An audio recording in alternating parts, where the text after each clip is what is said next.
જે વખતે ભારતીય જનતા પાર્ટીએ પોસ્ટ કરી હતી એના કરતા કદાચ એકાદ બે રાજ્યો થોડા ઓછા દેખાઈ રહ્યા છે, પણ ભારતીય જનતા પાર્ટી છે એનો ઘોડો હંમેશા આગળ વધતો રહે છે અને હંમેશા એ ઇલેક્શન મૂડમાં રહેવાવાળી પાર્ટી છે। આ બધા વચ્ચે બંગાળથી સમાચાર મળી રહ્યા છે, જેની આશંકા હતી એ થયું છે। પાછલી વિધાનસભામાં આસનસોલ કે જ્યાં હિંસા થઈ હતી, ફરી એકવાર ટીએમસી કાર્યાલયની તોડફોડ કરવામાં આવી છે અને આ વખતે ભારતીય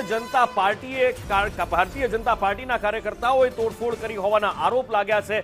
પોલીસ પહોંચી ચૂકી છે અને મામલો થાળે પાડ્યો છે, પણ જે આશંકા હતી કે બંગાળમાં જીતશે કોઈ પણ હિંસા જરૂર થશે, સીઆરપીએફની કંપનીઓ છે એની સાથે સાથે પૂરતો બંદોબસ્ત કરવામાં આવ્યો છે, પણ એમ છતાં પણ હિંસા આ રાજ્યની એક પ્રકૃતિ રહી છે અને એ અત્યારે પણ દેખાઈ રહી છે। આ એ ટીએમસીની ઓફિસના બહારના દ્રશ્યો છે જ્યાં તોડફોડ કરવામાં આવી, ઝપાઝપી થઈ હતી બંને પાર્ટીના કાર્યકર્તાઓની સામે અને એ પછી સીઆરપીએફ અને પોલીસ દ્વારા પરિસ્થિતિને કાબૂમાં લેવામાં આવી છે। પરિસ્થિતિ અત્યારે કાબૂની અંદર છે, પણ ભૂતકાળમાં જે હિંસાઓનો દોર બંગાળમાં જોયો છે, આશા રાખીએ કે એવું આ વખતે નહીં થાય। બિલકુલ હિંસાત્મક